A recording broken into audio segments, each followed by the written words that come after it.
Шу ауданында 1 триллион теңгеге жоқ инвестициялық қаржыға бірден 2 ірі зауыттың құрылысы басталды. Жібек жолы арнайы экономикалық аймағында жылына 3 миллион тонна болат өндіретін металлургиялық зауыт салынады. Сонымен қатар орталық Азиядағы жүгеріні терең өңдейтін кәсіпорын бой көтермек. Давайте, дорогие друзья, поаплодируем, поздравим город с знаменательный момент. Темір өңдеп болат бұйымдарын шығаратын зауыт құрылысын қытайлық инвесторлар қолға алып отыр. 564 миллиард теңге қаржыға тұрғызылатын зауыт 4 жылда толық қуатына шығады. 2 жылдан кейін алғашқы 1 миллион тонна өнім береді дейді мамандар. Ал әлем бойынша мұндай 5 зауыт қана бар. Жамбылда бой көтеретін 6-шы кәсіпорында 2,5 мың адам жұмыспен қамтылмақ. Мемлекет басшысы Қасым-Жомарт Кемелұлы Тоқаевтың тапсырмасымен өңірдің инвестициялық тартымдылығын одан әрі арттыру және шетелдік инвесторларға қолдау көрсету бағытында нәтижелі жұмыстар атқарылып келеді. Соның бірі бүгін құрылысы басталып жатқан Fujian компаниясының металл өңдеу зауыты. Бұл Жамбыл облысы үшін айрықша үлкен инвестициялық жоба болмақ.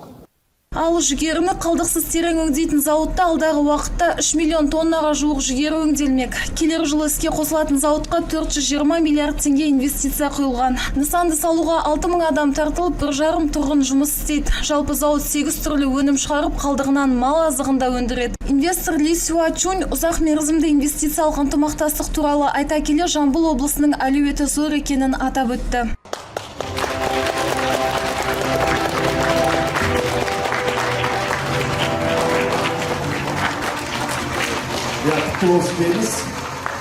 Қазақстан масштабымен алатын болсақ, біздің бүкіл Қазақстанда өндірілетін жүгерінің көлемі қазір миллион тонна ғана.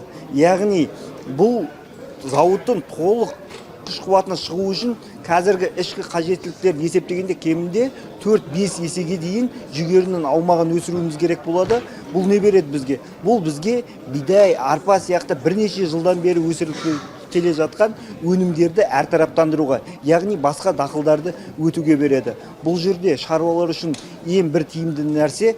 Айта кетейік, зауыт салынып бітпей-ақ биыл жергілікті шаруалардан 300 мың тонна жүгері қабылдамақ. Мамандар осылайша офтейк келісім шарт негізінде қазірден қор жинауға қамданып отыр. Махаббат Құсайын, Мержан Ерболатов, 24 News.